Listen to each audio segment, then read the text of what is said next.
Welcome to Pest Control Marketing That Actually Works, the podcast for pest control operators who want real growth, not empty promises. I'm Adam Bennett. And I'm Elizabeth Palante.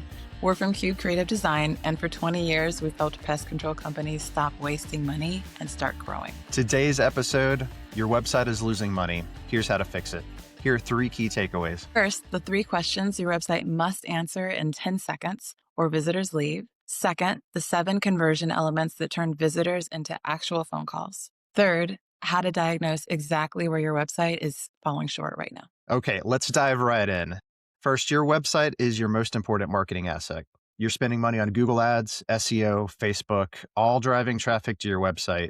But if your website doesn't convert, you're pouring money into a leaky bucket. So we audit pest control websites every week, and 80% or so of them make the same mistakes. They look really nice, they have pretty pictures, but they don't turn visitors into actual customers. Yeah, Elizabeth, here's a real example. A company is spending $4,000 a month on Google Ads. They're getting 600 website visitors per month. That sounds pretty good, right? Yeah, it sounds great. But in that instance, we asked, how many leads are you actually getting? They didn't know. We installed a tracking service. They were converting at 1.2%.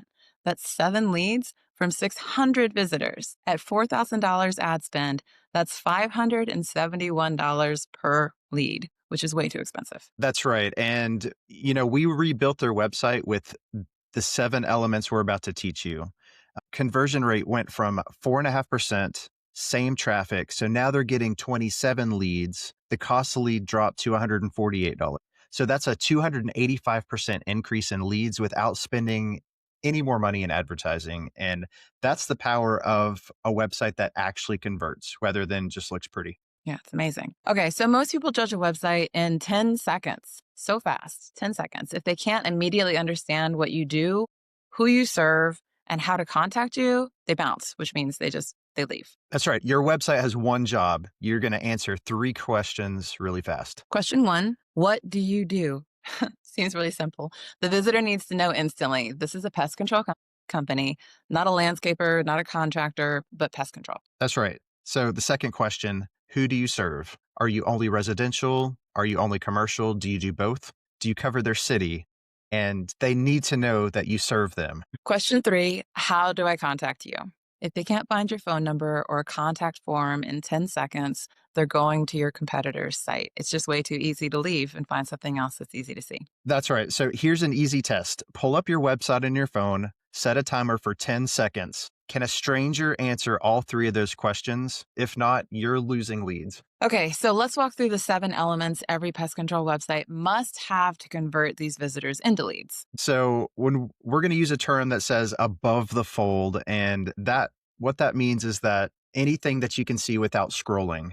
It goes back to an old newspaper term, above the fold. So most pest control websites have a generic headline like professional pest control services over a stock photo of a bug, but that tells me nothing. Why should I choose you? Sure. So your headline needs to communicate what you do, your unique advantage, and why I should care, all in one sentence. A good example of that is same-day pest control in Charlotte, 100% guaranteed or your money back. That's specific, it's credible, and it's benefit-driven.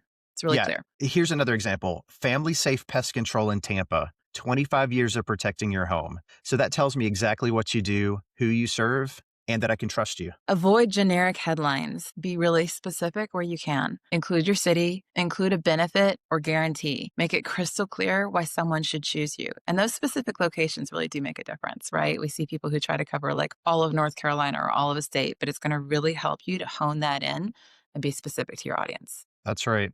This is the easiest fix and the most commonly missed. Your phone number needs to be on the header of every page, large enough to read on mobile and clickable. So simple. You wouldn't think that would be missed as often as it is, but it really is. 68% of pest control searches happen on mobile. People are looking on their phones. So if someone has to zoom in, copy your number, switch to their phone app and dial, you've lost them at that point. Yeah. And on mobile, your phone number should be a big button either at the top or at the bottom in a sticky footer that's always there. One tap and they're calling you. remove the friction, really. Yeah, and when he says sticky footer, we're talking about, like, as you scroll on your phone that you have this one little band that kinda stays right there, and it kinda stays stuck to either the top or the bottom of your phone, so you always have that available. And also, it needs to be on every page, not just the home page. So every single page should have a visible, clickable phone number. Really simple. Not everyone wants to call. There are some people that just don't like talking to people on the phone. They would rather submit a form and have you call them back. Right. So your contact form should be visible without scrolling as well. Keep it simple: name, phone number, email, brief message, and that's it. Don't ask for their address, their service date, property type, pest type, or their grandmother's maiden name. So every field that you add reduces your conversion rate by 10 to 15%. So keep it really short. That's amazing, isn't it? That just a little bit of a block will really block people up. You just need enough information to call them back. Get the details on the phone. The form's job is to capture the lead, not pre-qualify them. Right. And make sure that your form actually works. We audit sites all the time that the form isn't actually sending emails. So the business has no idea that they're losing these leads. Test your form monthly. Submit a test lead. Make sure you receive the email notification. That's right. So visitors need to know immediately if you serve their area. Just like we were saying, if you cover Charlotte, but someone in Raleigh lands on your site, they need to know fast that you're not the company for them. List your service area prominently, either in the header, serving Charlotte and surrounding areas, or on the homepage, such as we serve Mecklenburg, Cabarrus, Gaston, and Union counties. And if you serve multiple cities, which most do, create location specific pages. Don't make people guess. The faster you tell them yes or no, the better experience it is for everyone. Absolutely. So, in addition to that, people don't trust what you say about yourself. They trust what other customers say about you. Yeah, and that's where Google reviews come in. Your homepage should display your Google reviews. This is the most important thing. Embed a Google review widget right on your homepage. It shows your star rating and your review count. Customer testimonials, I would say between 3 to 5 real testimonials with photos if possible. Encourage your customers to leave 5-star reviews for you on that third-party system. What a difference. If you're Google guaranteed or have other badges like the Better Business Bureau, accreditation, industry certifications, display those prominently. Mhm. Research shows, and this is something that we've seen all the time, that 94% of people say that a bad website design makes them distrust the company, but 75% judge credibility based on reviews and social proof. So rotate fresh testimonials if possible. Update your Google review count monthly. Social proof loses power when it looks stale. If it just looks like it's frozen and they're the same reviews every month, then that can be a little bit fishy too. Yeah, absolutely. Okay, so we're gaining trust by making really good changes to your website, but we still need to have what are called good calls to action. So you don't want people to have to hunt to try to figure out how to contact you. Every section of your homepage and every page, honestly, should have a clear call to action or a CTA. Examples of this would be call now for same day service as a button, get your free quote button, schedule online button, text us now button. That's right. And these should stand out visually so they're very easy to spot. Bright colors that contrast with your site, large enough to tap on mobile, repeated multiple times on the page. By the time someone reaches the bottom of your homepage, they should have seen at least 3 different opportunities to contact you. Don't assume that they'll scroll back up. Yeah, absolutely. And just think about when you're looking for a service on your own that's not pest control, what do you look for? It's probably a lot of these same things. So remember, 68% of pest control searches happen on mobile, right? So that's a lot. That's almost 70%. If your website doesn't work perfectly on a phone, you're losing a majority of your leads. Mobile optimization, when we say that, that means that the text is readable without zooming. The buttons are large enough to tap with a thumb. The phone number is one tap calling, so they can just touch it and it calls. And the forms are easy to fill out. Pages load in under 3 seconds in this scenario. Yeah, so here's an easy way for you to test. Pull out your phone, pull up your current website on your phone, not on your computer. Load it on your iPhone or your Android, neither one of the it doesn't matter which one, and try to complete an action like calling or filling out a form and see how it works. So common mobile mistakes that we see are really tiny text that requires zooming.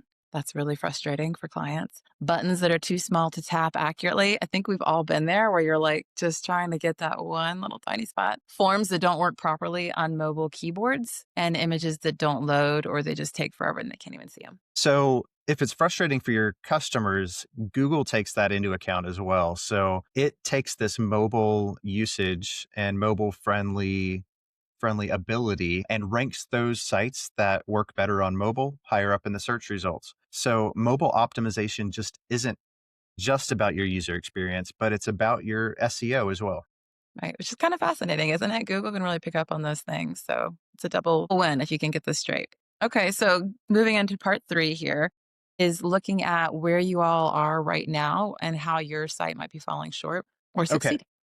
So here's a 10-second test. So first test, hand your phone to someone who doesn't know your business. Show them your website for 10 seconds and then take the phone away. Here's what you want to ask them. What does this company do? Where do they serve? And how would you contact them? If they can't answer all three of those, your website fails the test. Okay, here's another one. Test 2, pull up your website on your phone, time yourself. How long does it take you to call the business? From the moment the page loads to actually initiating a call, if it's more than 5 seconds, you're losing leads. Okay, so you're still on your phone, you're on your website. Try filling out the contact form from your phone. Is it easy? Does it work? Would you actually complete that form if you were a customer, or would you give up? It's a good question. Here's another one. Test 3, pull your Google Analytics data for the last 30 days. How many visitors did you get and how many leads did you get? You want to calculate your conversion rate. Divide the leads by the visitors, multiply by 100, and that's your percentage. The industry benchmark for pest control is between 2 to 4% as an average. So if you're below 2%, your website needs serious work, which is doable. It's okay. Just we can do it. And above 4%, you're doing well. If you're above 6%, you're absolutely crushing it. Yeah, absolutely. And, if you don't know this number, that's problem number one. You can't improve what you don't measure. And if you don't know that you have access to Google Analytics, that's actually the first thing to make sure that you are tracking with Google Analytics on your website. Absolutely. Okay, as a speed test, test 4, go to Page Speed Insights. It's a free Google tool. Again, Page Speed Insights. Enter your website URL. It'll tell you how fast your site actually loads. Your mobile speed score should be above a 50, ideally above a 70. So if you're below 50, your site is way too slow and Google is penalizing you. Slow sites kill conversion. Research shows if a page takes more than 3 seconds to load, 40% of visitors abandon it. Yeah, I mean, I don't like to go to a website that's slow. If something starts loading and it's just not there within a couple seconds, I'm jumping ship. Right. I mean, some of these people are Googling this when they're at a stoplight, to be honest, right? Like you think it comes to your mind, oh, I really need, help with the ants that are driving me crazy when I get home. So sometimes people are doing these searches in just a moment's time. That's right. So quick fixes that you can do today. So if you identified these problems, here are 3 fixes that you can implement today. Fix number 1, add a large clickable phone number to your header. If you're a WordPress or any modern platform, your theme likely has a spot for this in the header settings. Yep. Number 2, simplify your contact form. Remove unnecessary fields. Keep only the name, phone number, email, and message. You can adjust these in your form settings pretty easily, especially in WordPress or Joomla or HubSpot. Fix number 3, add your service area to your homepage headline or in a prominent spot near the top. Just add a line of text, proudly serving your city and surrounding areas. These 3 changes might take you about 30 minutes, but they can immediately improve your conversion rate, make a big difference. So worth it. Okay, so the next question this leads to that most people ask is, should I fix my current website or should I just start over? Yeah, so here's how you can decide. Fix your current website if it's already mobile friendly, it's loading reasonably fast, the structure is decent, but conversion elements are missing. You can make changes without a developer. To rebuild your website, if it's not mobile responsive at all, it's built on an outdated platform, you can't make simple changes without paying a developer hundreds of dollars. It's slower than 5 seconds to load, or the design looks 10 years old. Here's the rule of thumb. If your website was built before 2020, you probably need to rebuild. Web standards have changed dramatically in the past 5 years. Yeah. And if you're on one of those platforms, lock-in systems we talked about in episode 2, start planning your exit and build a website you actually own. That's right. So here's a cost expectation. Professional pest control websites with all 7 of these elements between $5,000 and $12,000, depending on the complexity and features. That's a one-time cost that pays for itself in 2 to 3 months of improved conversions, honestly. And remember, if you're spending $3,000 to $5,000 per month on marketing and your website is converting at 1% instead of 4%, you're wasting $2,000 to $3,000 per month. A $10,000 website that triples your conversion rate pays for itself in less than 4 months. It's really worth it to just have something that converts well. Absolutely. So we're at the point of the podcast that we're all familiar with. Let's recap these 3 key takeaways. We need a special little sound for our 3 takeaways. Okay, number 1, your website must answer 3 questions in 10 seconds. What you do, who you serve, and how to contact you. Number 2, the 7 conversion elements are clear value proposition, visible clickable phone number, simple contact form, service area clarity, social proof, your testimonials, clear calls to action, and mobile optimization. And number 3, run 4 diagnostic tests, the 10-second test, mobile friction test, conversion math test, and speed test. These are also kind of fun if you have I don't know, if you have any kids or if you have grandkids, anything like that, you can kind of do that together and make it a little game to check in on your website. And it can be kind of a fun thing. So you want to do all those things to identify exactly what's broken on your site. We created a pest control website audit checklist that has every element to check and how to fix it. You can download it free at marketingthatactuallyworks.ai. And if you want us to audit your website and give you a specific action plan, just book a free strategy call. Okay, looking ahead, next Tuesday, Google My Business, the $0 marketing channel. We're showing you how to optimize the single highest converting free channel for pest control companies. Yeah, and we'd love for you to subscribe so you can catch these episodes, leave us a review, and also let us know what you'd like to hear about. We want to touch those points that are most important to you. Thanks for listening to Pest Control Marketing That Actually Works. We'll see you next Tuesday.